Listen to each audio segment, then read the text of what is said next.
Good morning, family. How are you all doing today? Good morning, David, brother. Good morning, Dale, brother. Good morning, Cynthia, sis. How are you all doing today? My wonderful, wonderful family.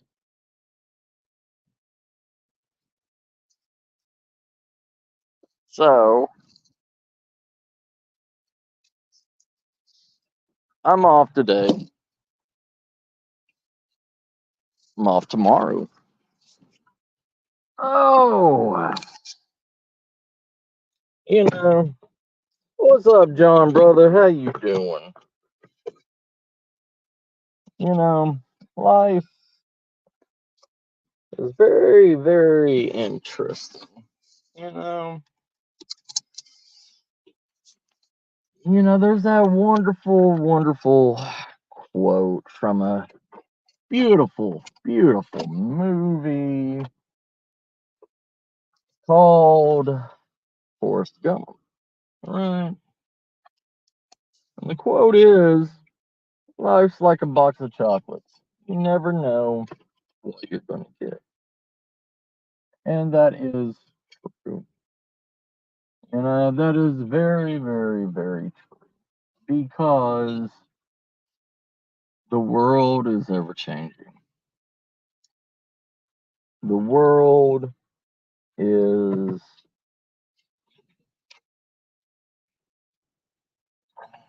a mystery, right?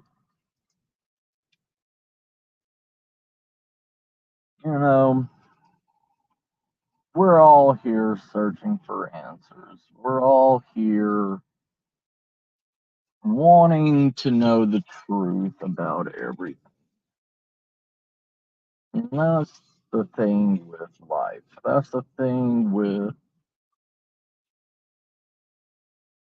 humans.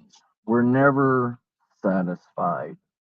We're never at ease. We're always second guessing. We're always at fear of the great disaster, the great demise. We we as a whole are always worried. What's up, Frostbite? How you doing, brother? That's just in our nature. We have always been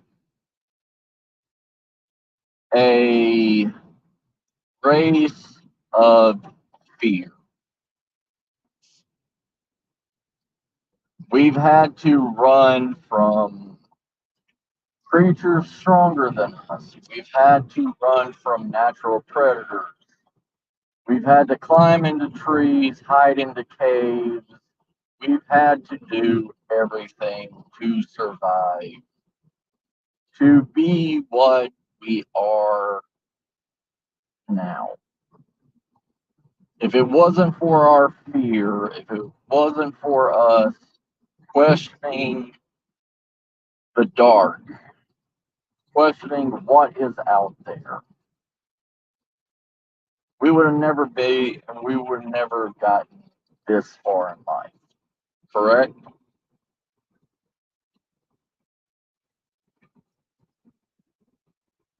We don't know how to go every day without fear, without being scared. Scared of death, scared of life, scared of who's going to slit our throat in the middle of the night. It's been an ever going question since we first fell out of the tree and started thinking.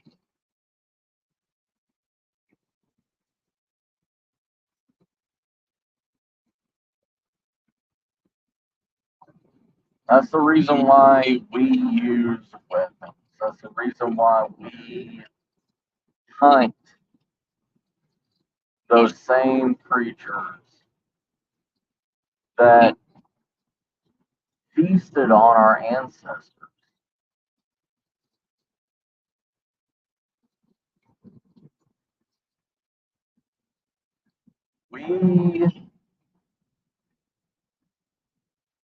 We as a whole don't know what's around the corner. That thought process, that fear, is what drives us to become preppers. What drives us to become survivalists. What drives us to be paranormal hunters. Because all of the above is because of the things that affected us in the past. And now that we know how to handle those certain situations, we were the ones that were on the very, very bottom of the food chain. Turned out to be on the top of the food chain. In a moment, people say we were given knowledge by God. We were given the ability to think by a higher power, the ability to become what we are because of other things, other races. Not because we as humans had to evolve. It always has to be something else out there that pushed us, motivated us. People don't want to understand, don't want to succumb to that mindset. People don't want to believe that it had to be situations to make us evolve and adapt and thrive.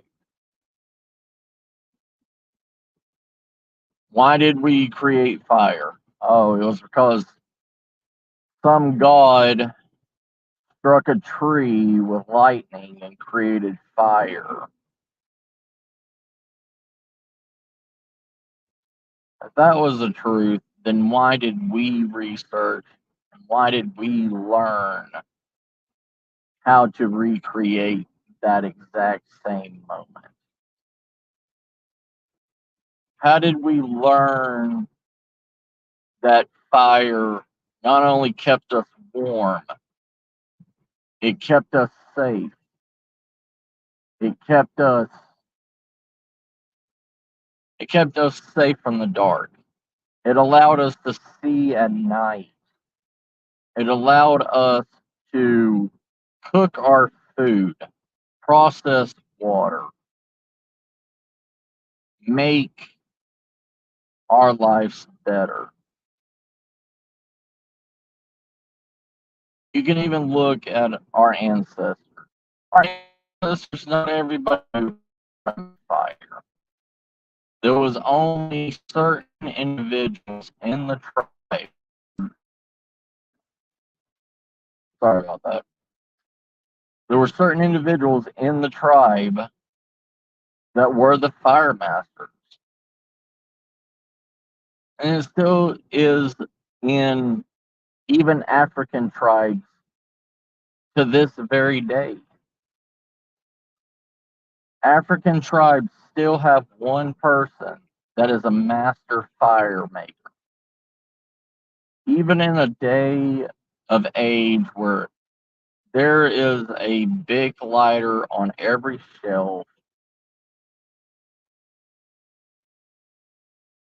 little Chinese lighters, there's so many ways to create a fire. But even in those African tribes, there is still one person that can make a fire with hand in less than 5 minutes.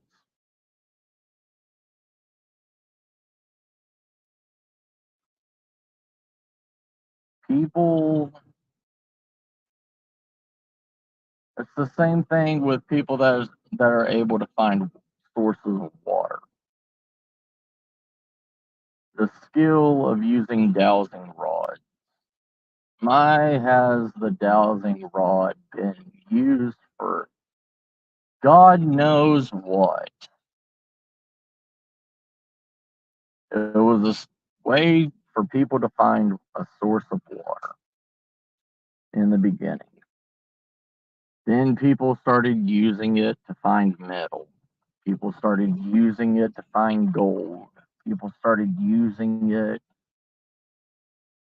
all the way into spirit hunting to communicate with ghosts. And in the beginning, it was a forked branch. Then it turned into two pieces of metal.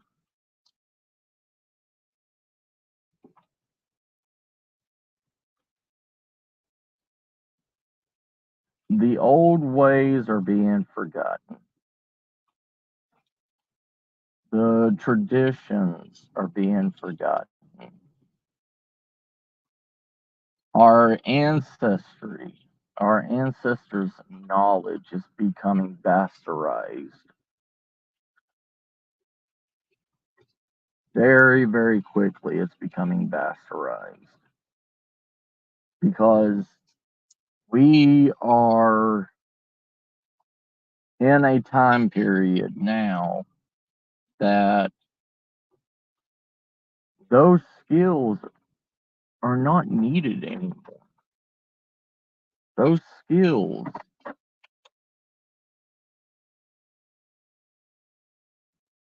need to be used for other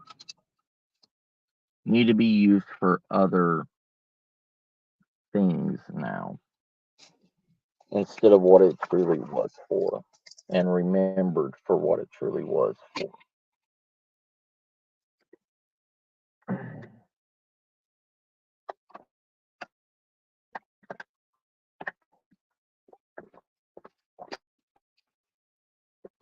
It's like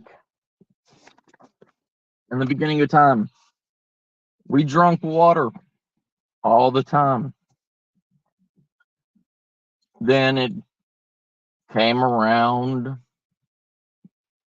before Christ, about the 8th, 9th century.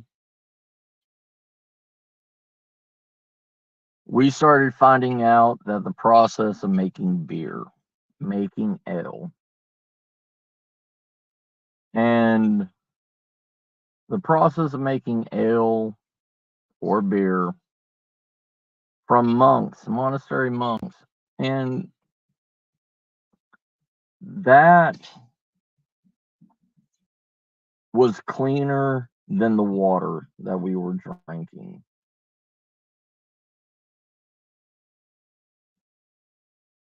Because we used the water we were using the water that we were drinking not only to bathe ourselves, our disgusting, nasty bodies, but we were also using it to as a bathroom also.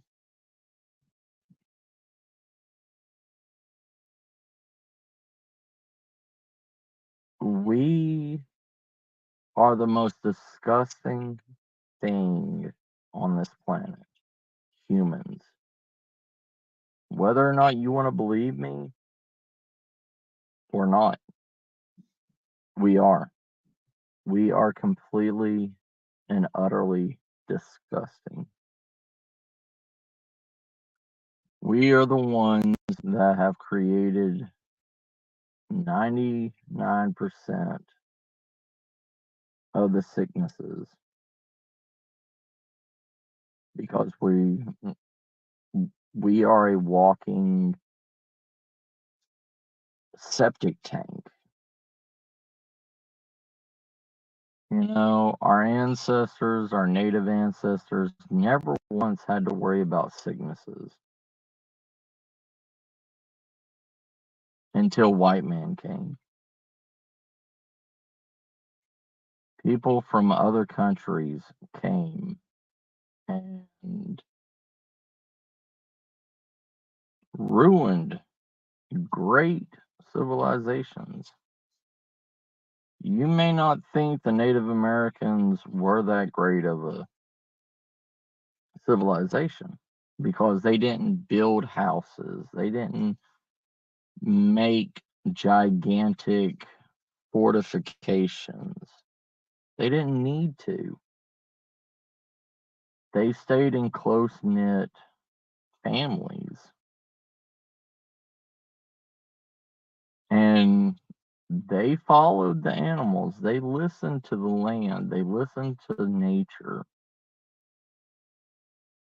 When their food source started moving, we are, Cynthia. We are. We waste, we destroy,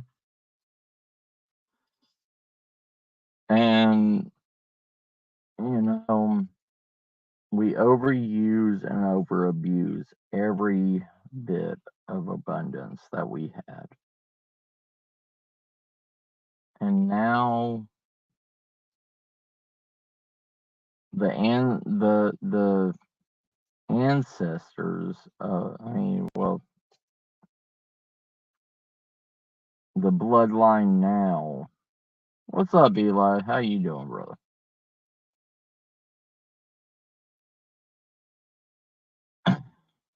We make each other sick. There has been more sicknesses from the last 200 years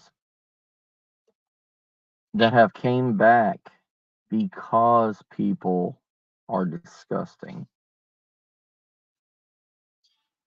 Because people, and you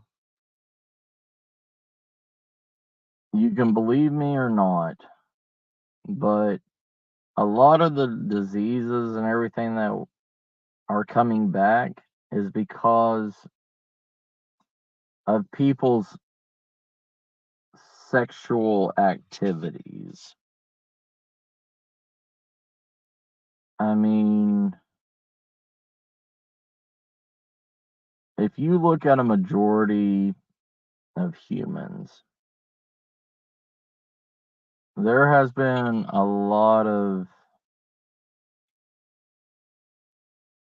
sexual activities and everything that humans have done to bring back disgusting sicknesses. I mean, you have people literally licking another person's asshole. And people don't think that that's going to create sicknesses. You have people that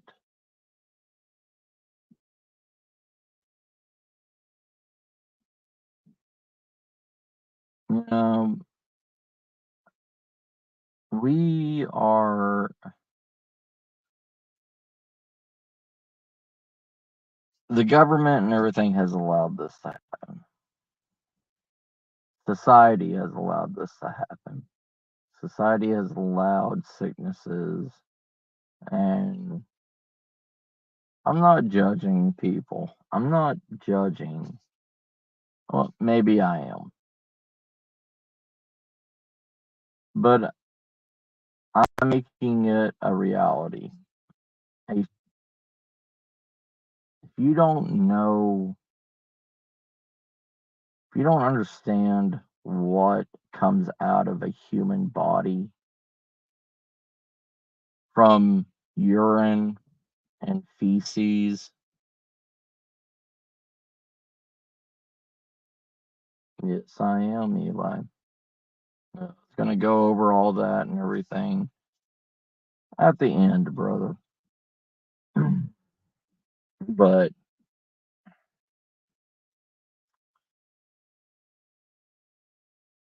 you know, it's like Bear Grylls. Okay. Hey, Uncle Al, how you doing?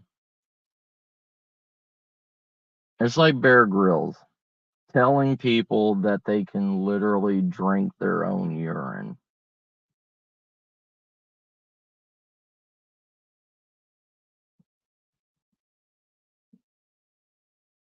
Drinking your own urine is just a morale boost. You are literally drinking the toxins from your body and putting it back into your body. It's the same thing as, I know I've said it, and it has been proven by science, but you can literally take elephant dung and squeeze it and drink the water out of it. Is it 100% healthy to do that? No. You can drink water out of any feces, but is it safe? No. But you have these people on mainstream TV and everything telling people that they can do it, and nothing's going to happen to them. It's like, if you drink water from from elephant's dung, and that elephant had worms, you can literally squeeze the worm eggs out of that into the water that you're drinking, and you will be infested with worms. Nobody ever mentions the sicknesses and the things that these survivalists on these TV shows have contracted. There was an episode of Survivor Man where he was in some place and he was capturing, I believe he was like in Australia or Africa or somewhere, and he was collecting grasshoppers. Okay. Grasshoppers are the one insect that, if you eat it without fully cleaning it, you can ingest worms and you will be infected with worms. Right, Uncle Al, they are. It's that wow factor. It's that disgusting, that disgusting motivation. And the thing is after Les Stroud did that episode in Africa or wherever, he was in the hospital for 2 months cleaning his system out of the worms that was in his stomach. Nobody ever mentions any of this stuff.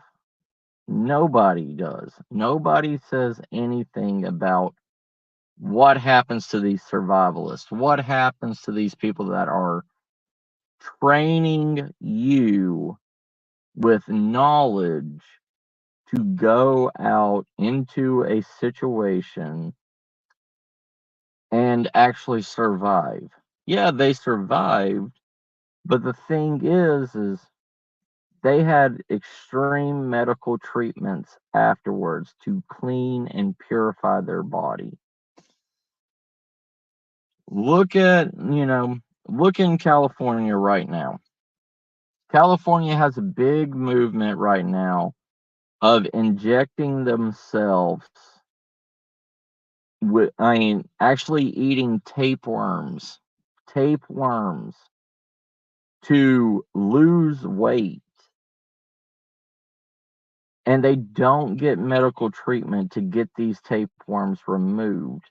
There is people in California that literally the tapeworm grubs are in their eyeballs, growing in their eyes,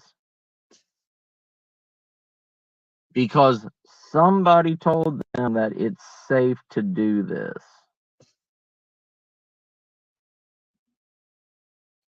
Humans are stupid. And that's the God's honest truth. Humans are stupid. Humans are sheep. Humans need somebody to base their life actions on, and to blame somebody if what they do affects their life in a bad way. We are sheep. We use anybody and anything as a scapegoat to take the blame off of ourselves.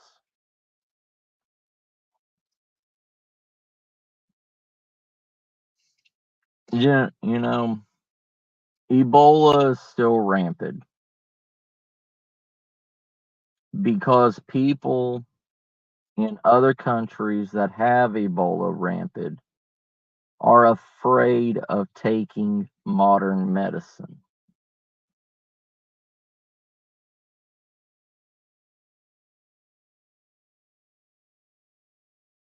Oh yeah, Uncle L. But even Canterbury, even he admitted to doing stupid stuff also when he was on Dual Survivor.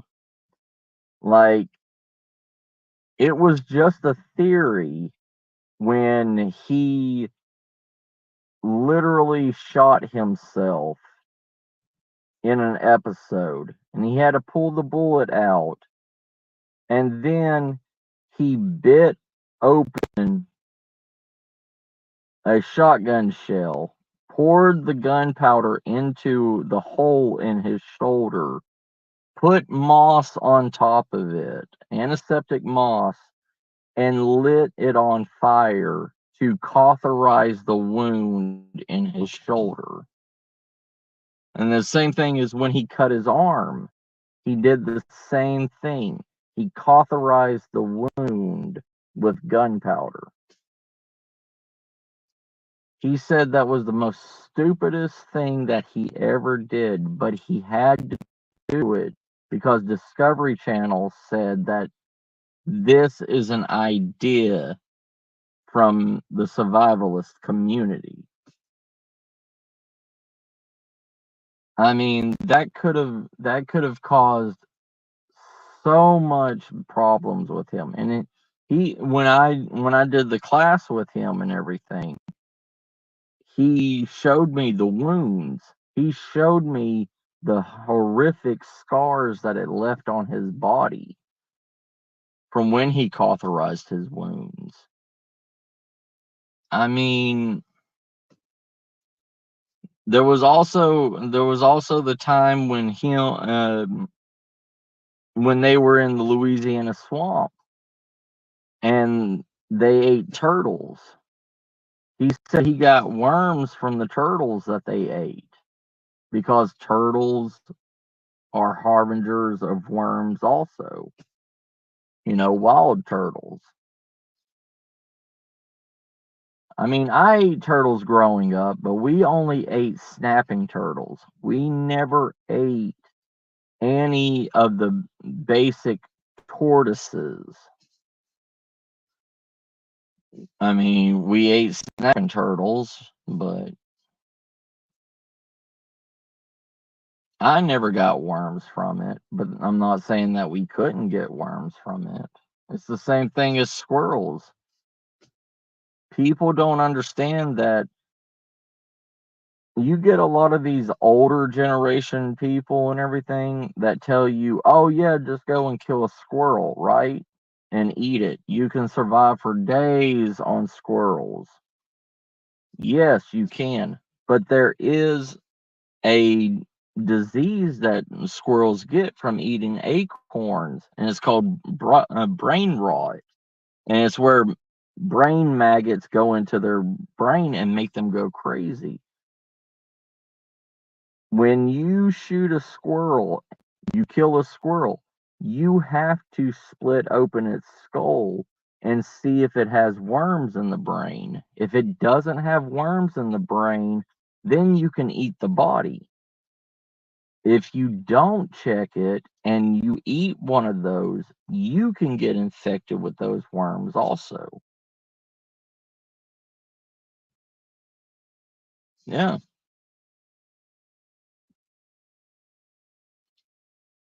We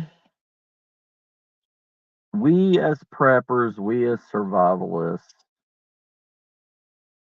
are taking too much information in without actually checking the information, without doing research on the information. We are literally sending hundreds of people out to die because we don't tell them what is going on with this stuff and why you need to do this stuff. We think, oh, those people can do whatever they want to do.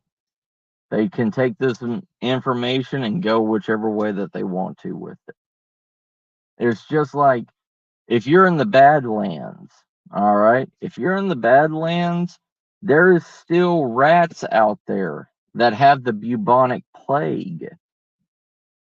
If you do not fully char the body and gut it 100%, you always have to check the liver of any animal that you kill in a survival situation. There is telltale signs if they have a sickness through their liver. Like a deer. If you shoot a deer and you gut it, it may not look like it has the walking disease, but if you kill a deer and you gut it and you do not check the liver to see if it has white spots on it, and you take that meat home, you're infecting your family with it. Oh, yeah, Uncle Al. Yeah, they do. They are sheep. And wild animals don't have the immune system that we do. Right. Right, Uncle Al. You know, people believe, especially these lone wolf, all I need to survive is just a knife on my side, and I can go out in the woods and I can find my way to any civilization. Blah, blah, blah. Bullshit. Those are the people that are leading people astray. And I can give you 50 YouTubers that have that mentality, that have that I can do anything, and so can you mentality. They're the ones that's going to get you killed. Yes, Dale. Yes. Every bit of information out there, you have to double check it. You have to do it yourself. Because if you don't do this, you're going to die. It's the same thing as I've heard it all my life. You know, I grew up eating rabbit stew all the time, and my Grandpa told me you can survive on rabbit stew all winter long. I didn't listen to him when he said all winter long. Winter is not that long. You can't go on rabbit all year long. It's just all winter. Because rabbits are a plentiful source of food in wintertime. But they don't have fat on them. And also, when you make rabbit stew, you have to eat everything of a rabbit. You have to eat all the organs. You have to eat the brain, the eyes, the tongue, all the organs. You have to clean out the intestinal tract, the stomach. You have to eat it all to get enough fat to eat and to survive. If not, you're going to get what's called protein poison. The same thing with squirrel also, or rodents like rats, field mice, rats, everything. Even though it looks plump and fat and everything, that's its fur. Once you take that fur off, it is skinny. It does not have any fat on it. The only rats that have fat on it is house rats.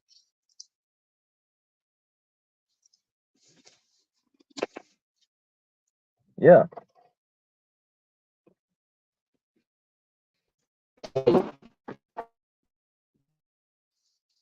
90% of these, unless you're hunting squirrels and rats and any of these rodents, the only time that they put any kind of winter fat on them is during winter.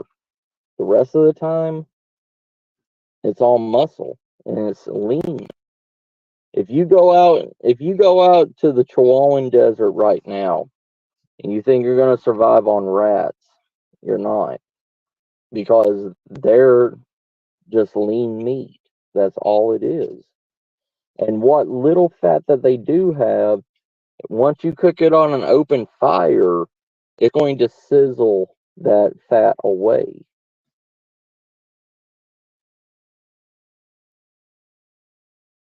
Oh, I know, Uncle Al. I know.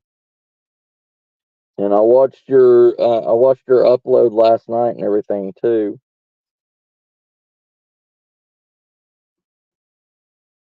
It's We as a community need to come together and stop. I hate sounding like I hate sounding like an anarchist, like an that somebody is just always downing these big name prepper channels and everything. I don't feel bad for it because I'm telling the truth. And we as a community need to stop and need to help these sheep open their eyes and stop following a leader. Stop following somebody that is paying for their lobster dinner tonight. And there's a lot of big name, prepper YouTube channels, off grid, whatever, and survivalist channels that need to be shut up, that need to be silenced, because they are going to kill somebody. They are. Not now, but they will kill somebody. And it's going to be in an SHTF situation that they will put themselves in. Oh, yeah. Oh, yeah. 90% of them will die because they're like, oh, I watched this on Survivor Man, or I watched this on Dual Survivor, or I watched this on Bear Grylls. But, you know,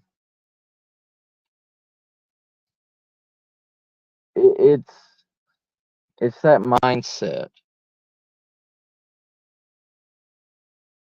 The mentality is what kills people. These channels build up these arrogant lone wolf types, and they don't take any blame for it.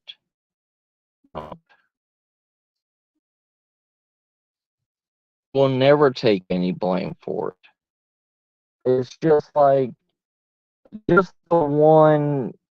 I'm not going to mention his name or anything, but he did a video where he said in an SHTS situation, you take Pink Panther fiberglass insulation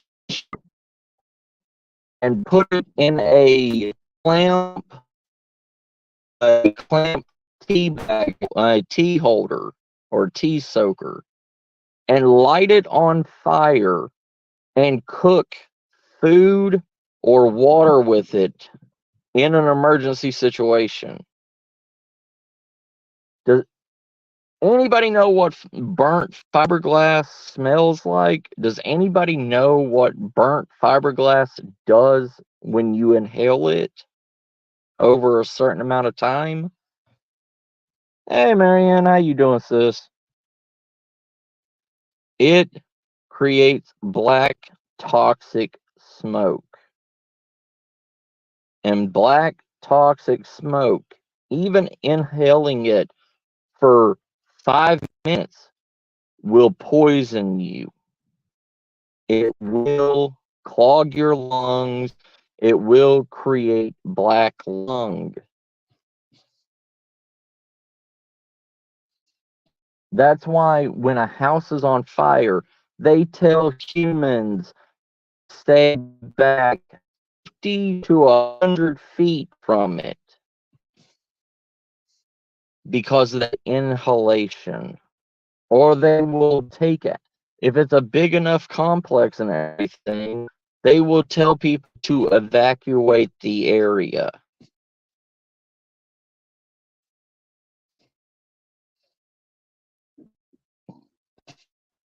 You don't burn that stuff. You don't run a channel where you're running on fear and you tell people to use this. I don't care if they are freezing to death. You do not burn fiberglass insulation for any reason.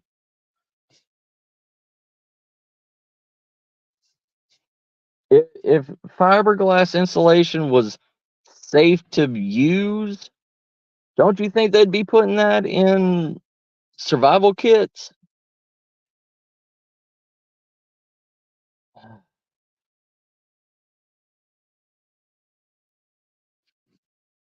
Humans are dumb.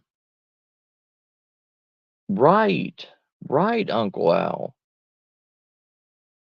But no, you have this guy telling people to do this, to cook food on, to boil water with, to start a fire with.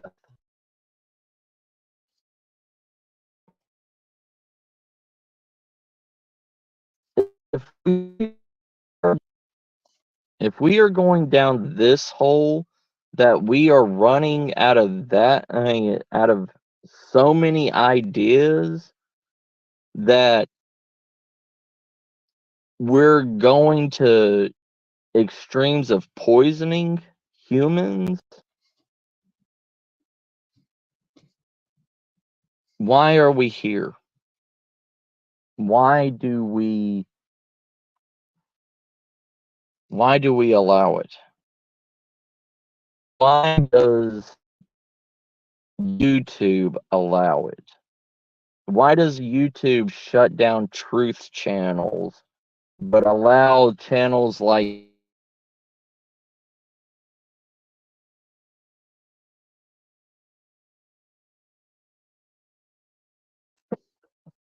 sorry. You know how many homeless probably saw that and have probably died using that idea? You know, like,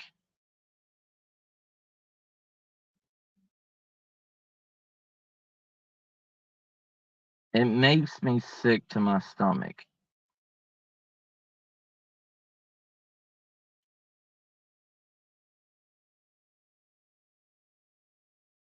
Oh, yeah. Oh, I know, Uncle Al. Yeah. Uh, there was a house around here that did the exact same thing. It was a tiny house that this college kid and everything built, and he was wanting to live off the grid, and he ended up burning down his tiny home and the half acre that he bought on land because he was doing the same thing. Six tea lights under, that flower pot to put heat into his. Instead of going out and buying a small cast iron stove, he decided to do that.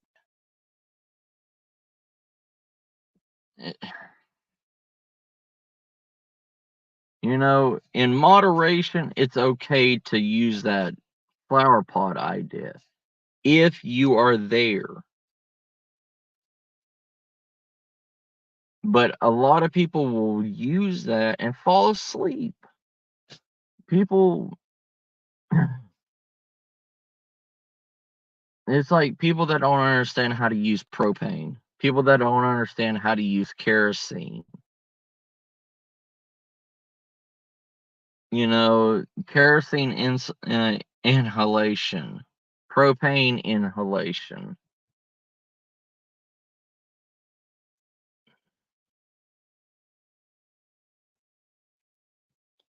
Why? Why do we? Who allows this to happen? Who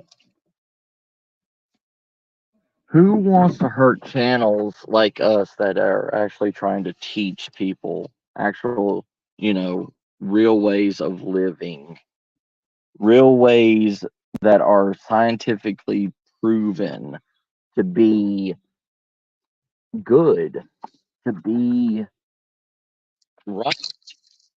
Thousands of years of. Come on, Socks, you got to get out of the car. Socks. Oh. Hang on, let me get my cat. My wild cat. Here, Sock. Come here. Come on, bud. Come on, big boy. There you go.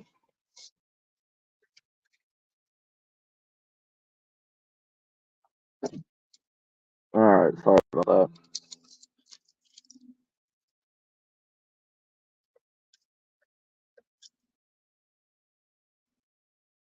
Yeah, that I could, I could believe that 100%. The same thing with like the bushcrafting channels. You know, these channels that.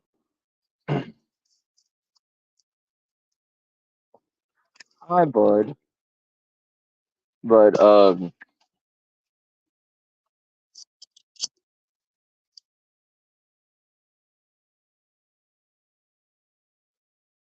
like these channels, like these Filipino channels, or the Vietnamese channels and stuff like that. That, oh, two men can go and make a mud mansion or a underground,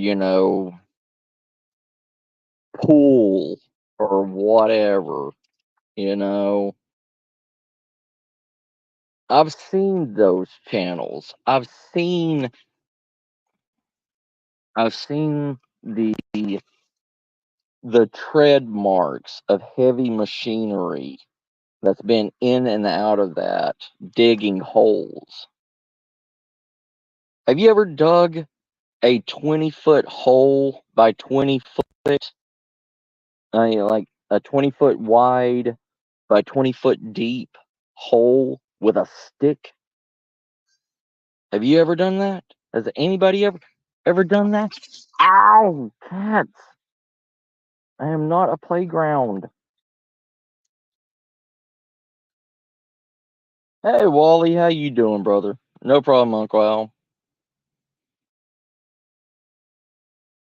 Oh yeah, that the big corporations, all they do is want that money. They send products and everything to these big name channels because what's $300 to $30,000?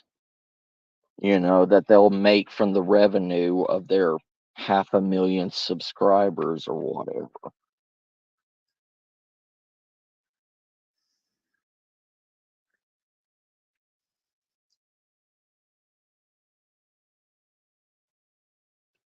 Oh yeah, yeah, Marianne, yeah. What is it, babies? Why are y'all gonna jump on me?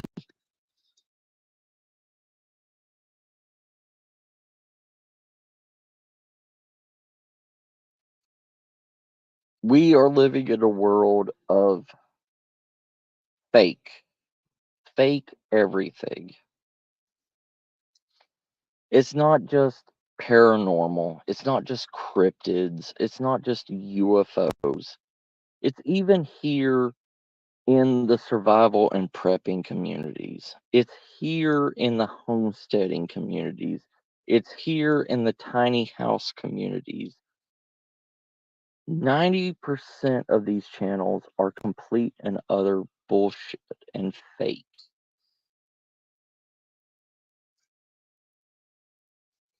Give me 1 second, y'all.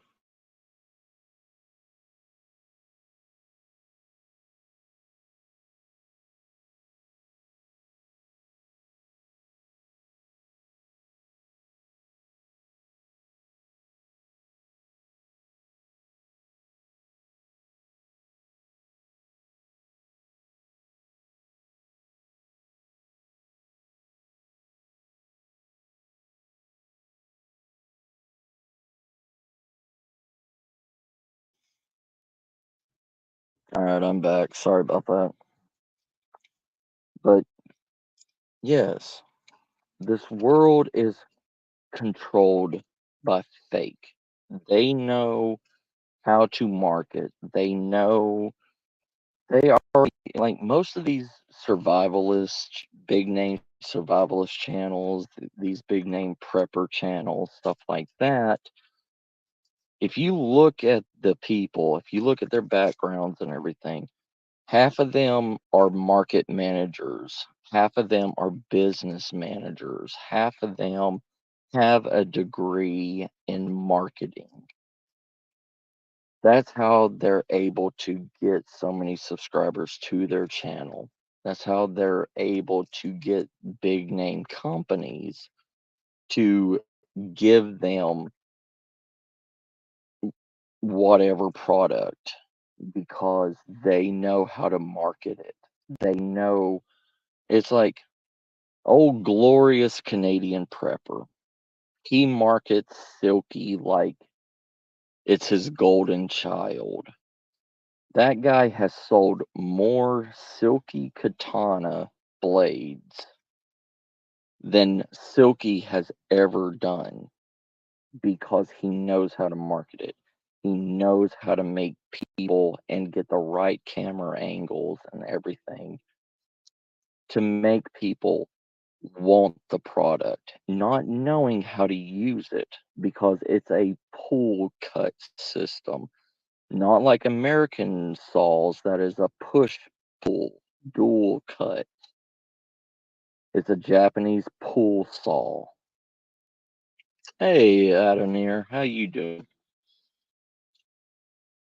These people know how to market. These people know how to put a name out there. These people know how to use an item. It could be a BS item, but they know how to use it because 90% of silky saws is so thin that they will break, and you have to buy replacement blades for them.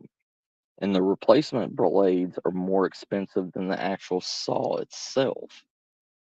So what they do is show how it cuts so magnificently and so smooth. And when somebody buys it and they go out on their 3-day Wonder Soldier adventure and they break it, guess what? They don't think, oh, let me go and buy another one. No, let me buy a replacement blade for it. And that's what they say. They say these come with replacement blades. So not only are they selling the saw itself, but they are selling multiple replacement blades for it because the prepper mindset. The prepper mindset is two is one is none. When you build that mindset, that's why people buy two of everything. They buy two of everything because of that mindset. They don't understand that you are by yourself. Why do you need two items? Why do you need two saws? Are you afraid you're going to break one?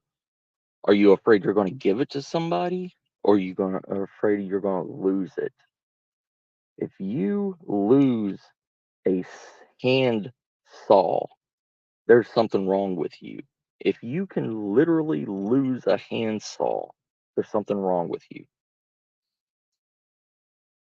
That's why everybody's got 50,000 flashlights because of that same mindset.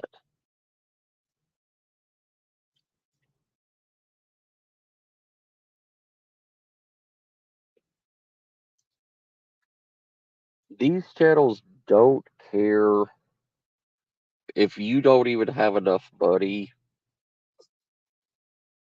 to afford rice.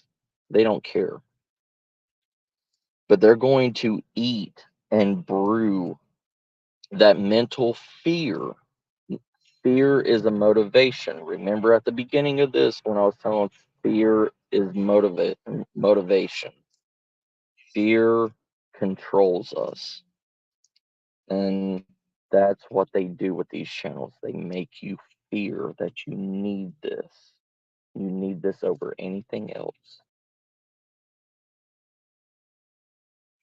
That's why you see people that buy two fucking even A1 knives that are $1,500 a piece. That's why you see people buying a freaking silky katana. Why do you need two almost 6 foot long hand saws? Why? Are you going to go and be Paul Bunyan and whack down the whole entire forest that you're around? No, you're not.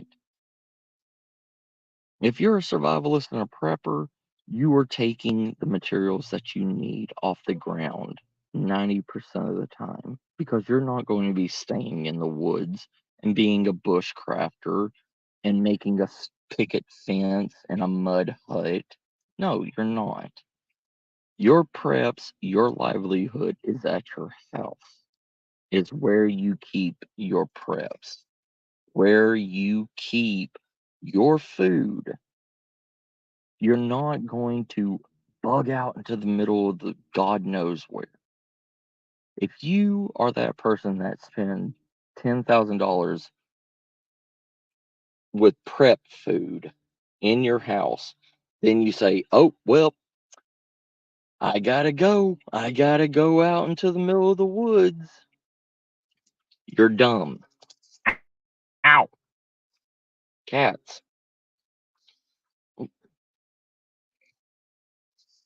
You are already dead if you have that mindset because nitwit on YouTube told you you need a bug out bag, you are done. You're there. You go, Marianne. The mindset that we feed these people should not be that of fear. We should not make people fear to get into this.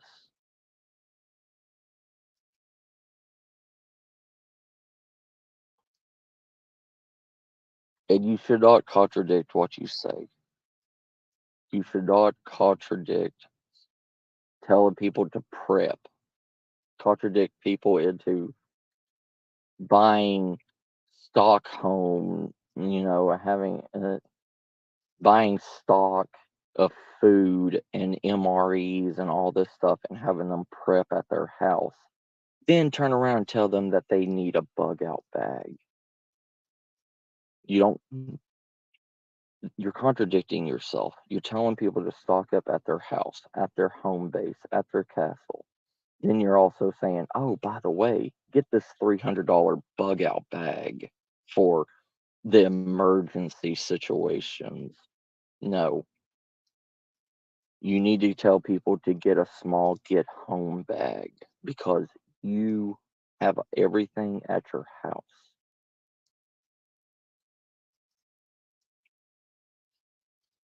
The only time anybody is going to be buggy out from their house is something like the wildfires in California, you know? And even then, those wildfires don't ever hit the main cities. They hit the outlining counties. And even then, half of the counties and everything are still 50 to 75 miles away from the wildfire that's going to them. Over how many wildfires has happened? How many houses has actually went up in flames? Except for the few houses that were out in the middle of God knows where country. Most people live in cities. Most people live near civilization. There's only a small percentage of people that live in uncharted wilderness.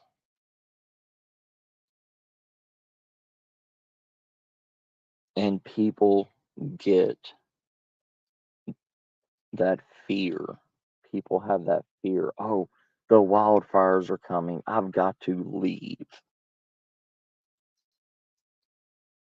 Yeah, but Uncle Al, you were one of those people that I was talking about out in the middle of God knows where country.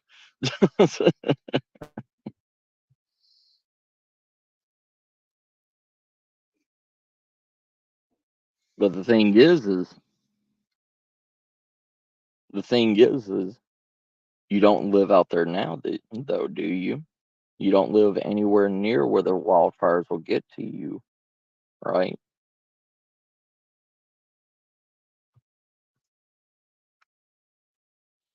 Sorry, work's texting me.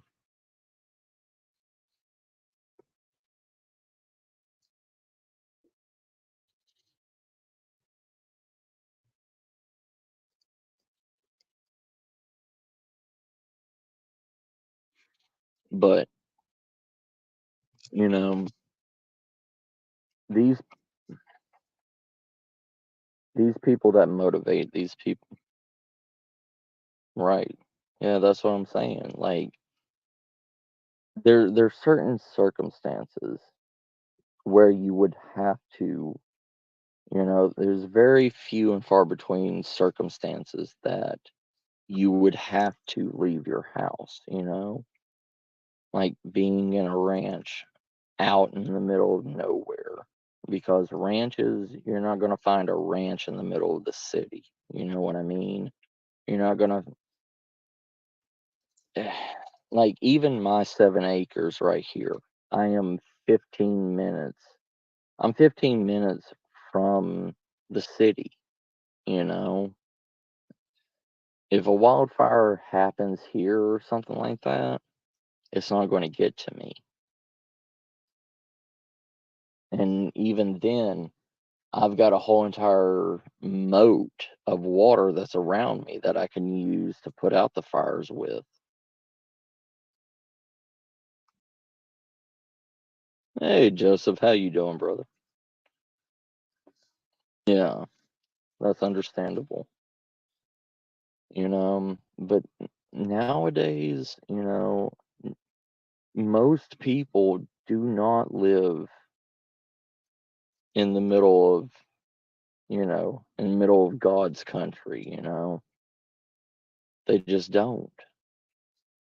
Most people live in a city, most people live in an apartment, you know. 90% of the people, 90% of you that's in the chats, y'all either live in a house that's in the city or you live in apartments, correct? I mean, how many of you live out in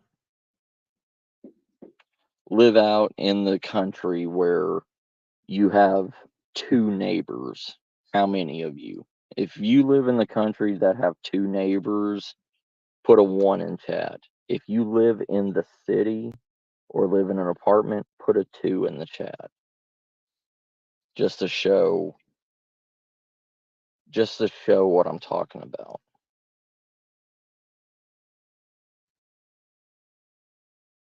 I mean, even our good friend Shadow Scout Swede, he lives in an apartment and he lives in where? Sweden? He lives in Sweden, right?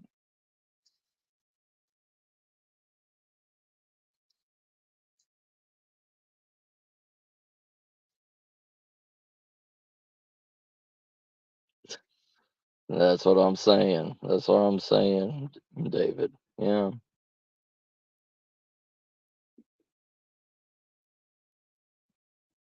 Yeah. Small town, yeah. And see, like I live in a small town. You want to say hi, Pat? Socks? You want to say hi, Socks?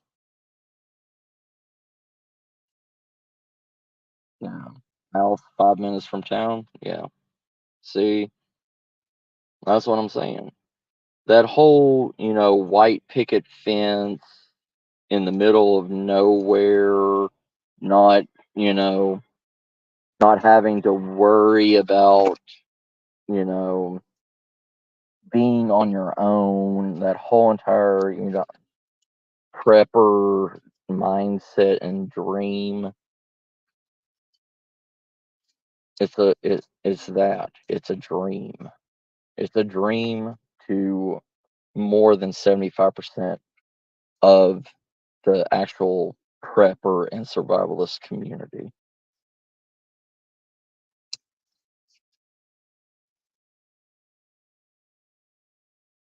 Yeah. See. Hey, Tryon, how you doing, brother? Yeah, that's my boy, Socks. You wanna say hi? You wanna say hi? He says hi, everybody. No.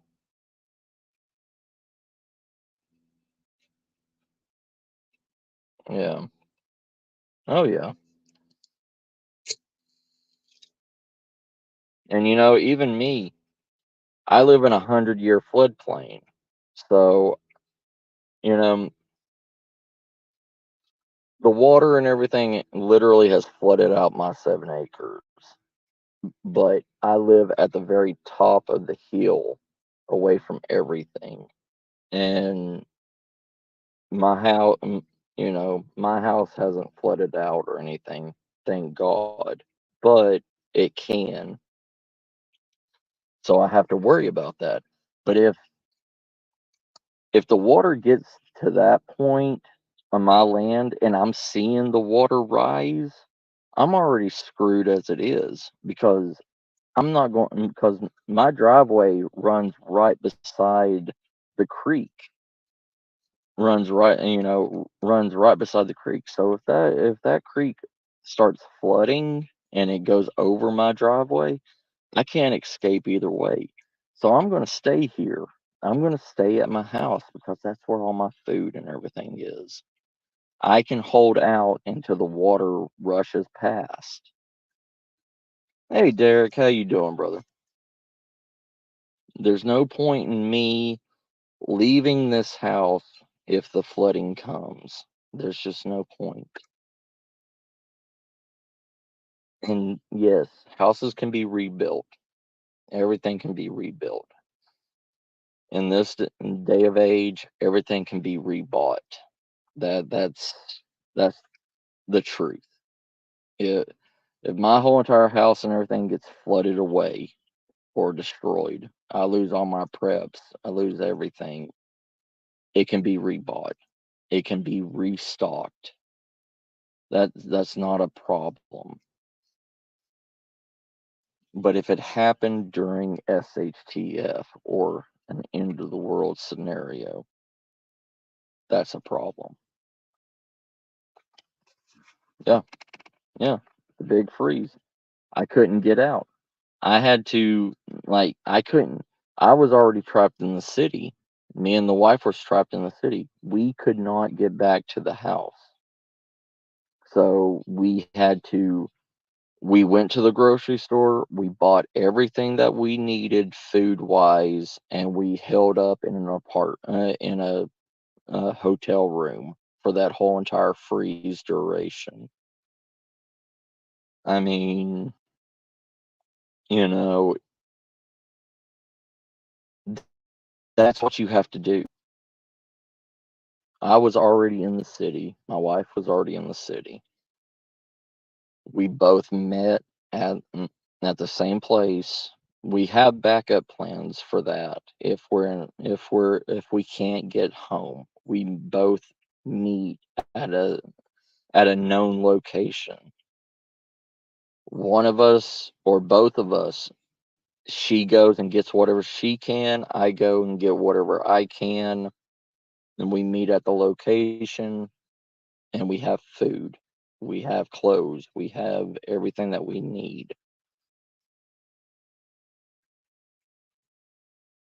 Take care, Joseph, brother. Did I say hi to you, Derek? I think I did. But hi again, Derek.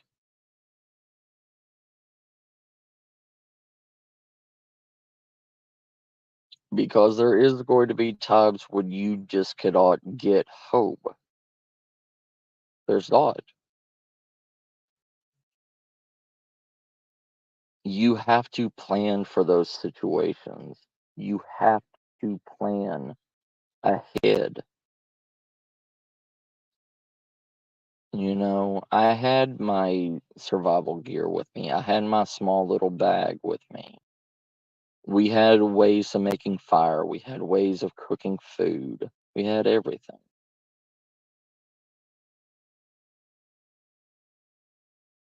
Yeah, Marianne. Yeah.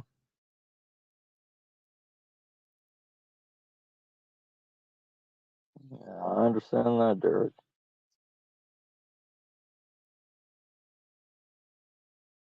Right, Uncle L. You have to have backup plan A through Z. You have to.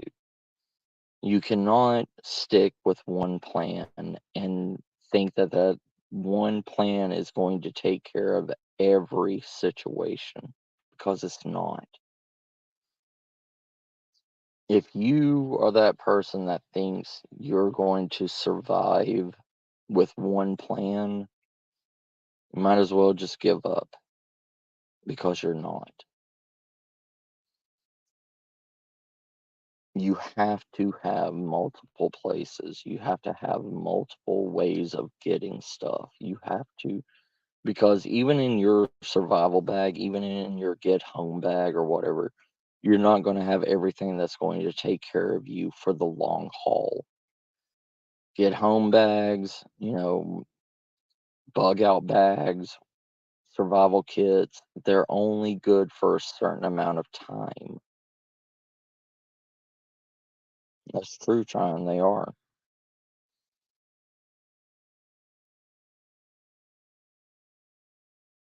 Yeah. I understand, David. Yeah.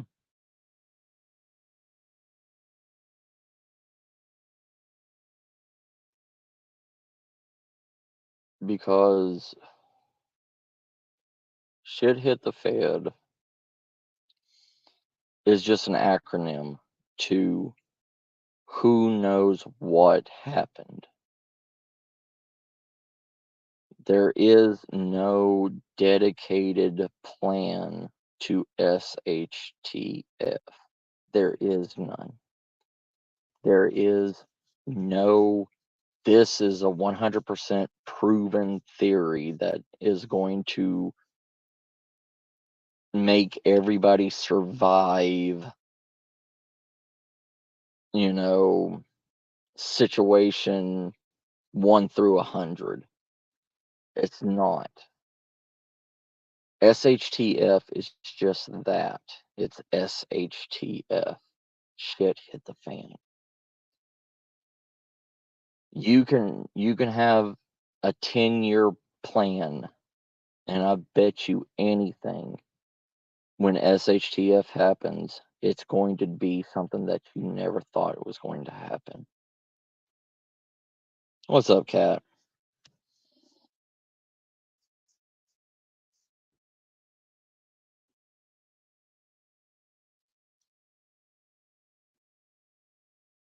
Yeah, you have been alcohol.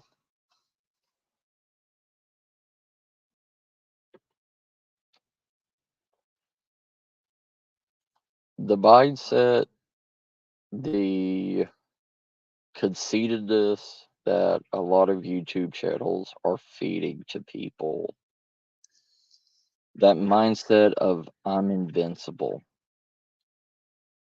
it's good to a certain extent. It's good to build up your morale. It's good to build your mindset that you can get through any situation. But it has to stop. It has to, because you can listen to 50 of these crazy YouTube channels. Each one of them is going to spout different craziness. We're not all on the same page. Not every prepper, not every survivalist is on the exact same pages. Even Morris Kohansky and his teacher were not on the same page of every mindset. They shared some similar mindsets, but they were also different.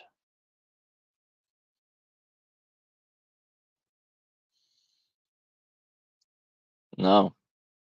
Police stations, hospitals, big box stores, military bases are all bad plans, Derek. Oh, baby. Oh, baby.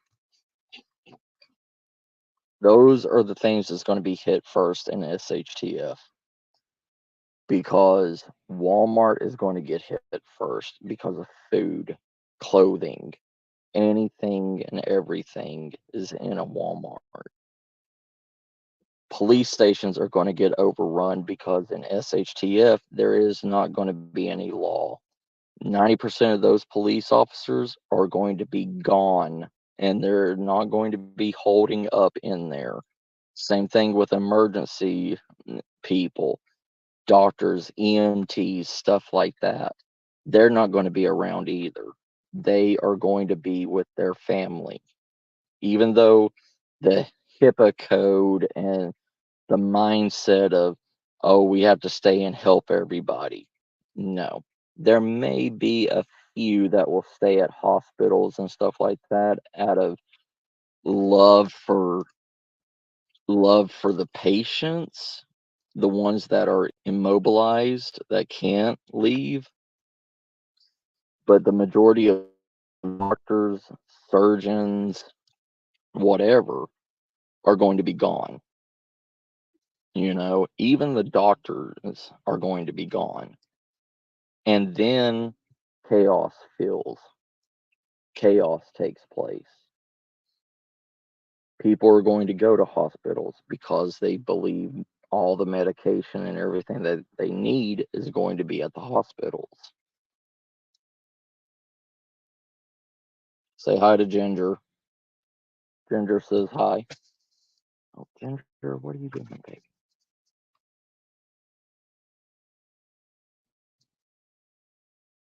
Yeah, even the military. The military will stay at the military bases, but a good chunk of the people in the military are going to leave because there's not going to be anybody giving orders in SHTF.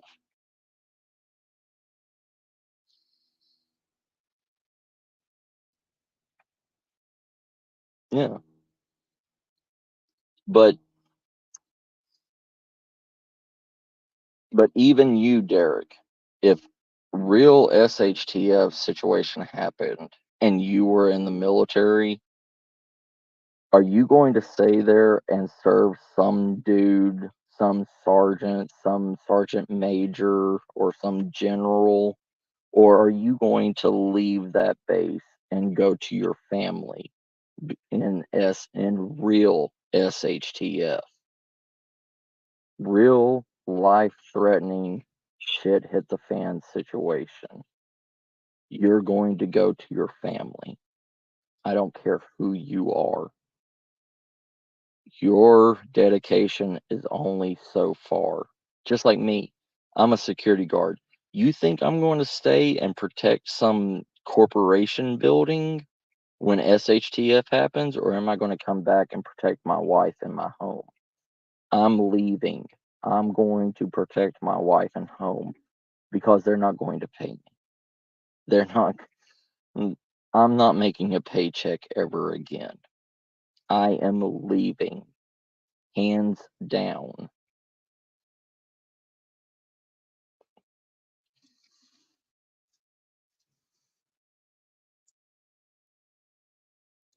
Nice, David. Yeah.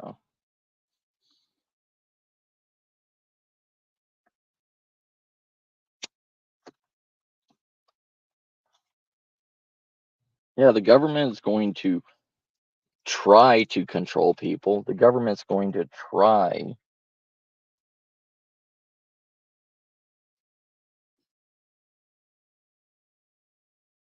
Right, Derek.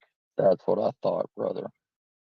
And it's the same thing with anything else. In real SHTF, the only people that's going to stay back is the people that have no life. I mean, that has no family to go to.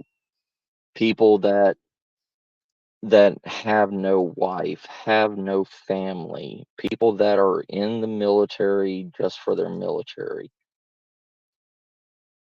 They may or may not try to go to their mom and dad or whatever, but those are the people that think if they stay in the army because they have nobody to go to, nobody to protect, they think if they stay in the military, they're going to be able to utilize the military's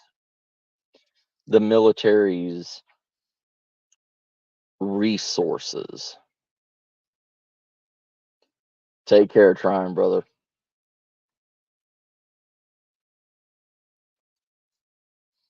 Oh yeah, yeah. It did. They're going to stay in the military for X amount of time. And during that time, they are going to, like what Kat said, they're going to become roaming caravans of pirates using their military power to control people. Because there is not going to be a government. There is not going to be there's not going to be daddy president sitting in office. There's not going to be senators. There's not going to be mayors. There's not going to be, you know, anything there. And they're not going to protect. They're they are going to control and they're going to use that because they have the big guns.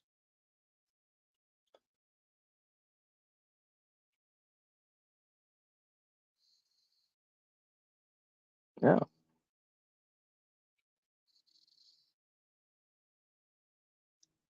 yeah,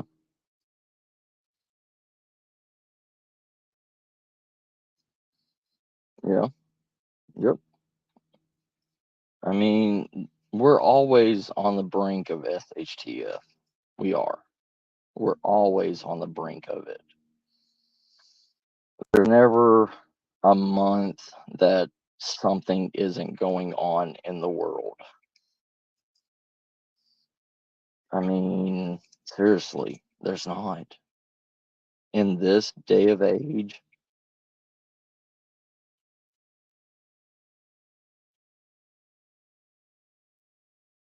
nice, David, nice.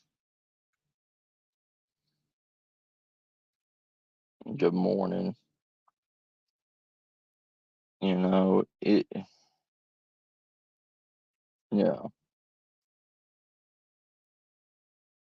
We're always in an SHTF situation. We're always. But it's a controlled SHTF situation, whether you want to believe it or not. Right now, while we have a government, while we have, while we have a government, while we have a police force, while we have everything at our disposal, everything is a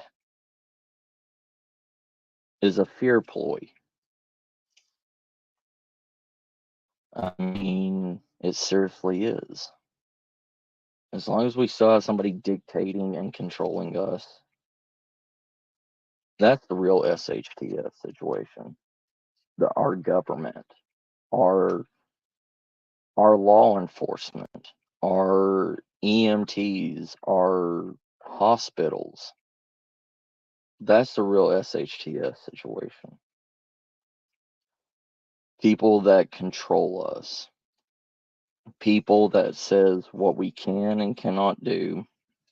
People that says what medicines we have to take and what we can't take.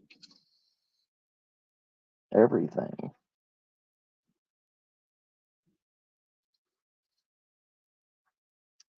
Nice, Derek. Yeah. Uh, I'm waiting. I'm waiting to get put on the list and everything because I looked into it, Uncle Al, and they said that you have to be.